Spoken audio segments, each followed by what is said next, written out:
Hello everyone, I am कृति और आज मैं बात करूंगी मोस्ट रिपीटेटिव टॉपिक जो कि 12th क्लास के बोर्ड एग्जामिनेशन में बहुत ज़्यादा पूछा जा रहा है और बहुत इंपॉर्टेंट भी है, दैट इज़ कैजुअलाइजेशन। और क्या होता है कैजुअलाइजेशन?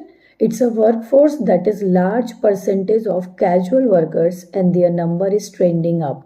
जहाँ पर हमारे कैजुअल काम करने वाले जो वर्कर्स हैं वो डे बाय डे क्या होते हैं, बढ़ते जा रहे हैं। कहाँ से? हमारे फॉर्मल सेक्टर से। मतलब वो एजुकेट है, उसके बाद भी उन्हें फॉर्मल सेक्टर में काम नहीं मिल पा रहा है। अब देखिए, एक डेफिनेशन इसकी बहुत ज़्यादा आती है जो पूछी भी जाती है और आपको लिखनी भी है। It's a situation when the percentage of casually hired worker in the total workforce tend to rise over time. ठीक है, ये तो हो गई डेफिनेशन की बात। अब आते हैं व्हाई शुड इट हैपन, जिसके बिहाफ पे आपको ये आंसर लिखना है। मीन्स जो क्वेश्चन आते हैं उस क्वेश्चन में आप इतना आंसर भी लिख कर आएंगे, that is sufficient for you. The logic is simple कि ऐसा क्यों हो रहा है। The bulk of self employed work force is found in rural area. हमें पता है रूरल एरिया में सबसे ज़्यादा मिलती है। People work on their farm and field not because every day gainfully employed, but because many of them are not getting non-farm job even when they wish to migrate. जब उन्हें काम नहीं मिल पाता है तो वो क्या करते हैं, माइग्रेट करने लगते हैं। वो एम्प्लॉय तो होते हैं फार्म में काम करने पर, वो सारे लोग एम्प्लॉय होते हैं, लेकिन सिर्फ नाम के लिए होते हैं। मीन्स वो काम कर रहे हैं पर उनका कोई आउटपुट नहीं है, उस काम का कोई आउटपुट नहीं है।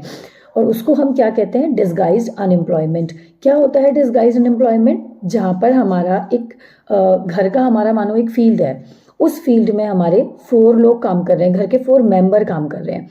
ठीक है, अब घर में हमारे 7 मेंबर, अब वो 3 मेंबर कहीं और भी काम करेंगे तो शायद उन्हें कुछ आउटपुट मिल जाए, कुछ उन्हें अच्छी इनकम हो जाए।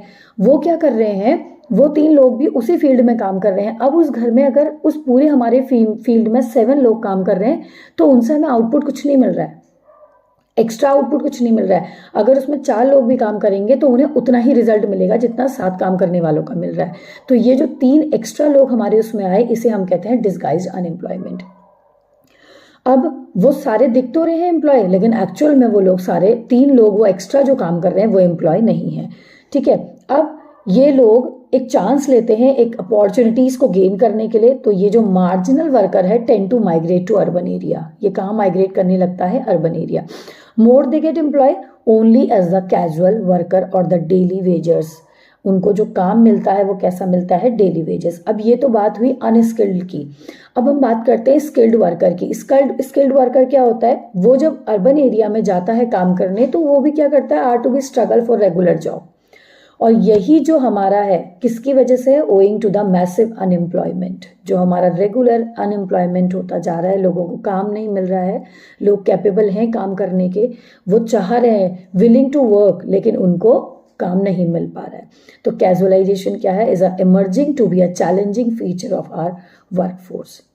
ठीक है, ये है कैजुअलाइजेशन का एक शॉर्ट सा वो, जो 3 मार्क्स के लिए सफिशिएंट है आपके लिखने के लिए।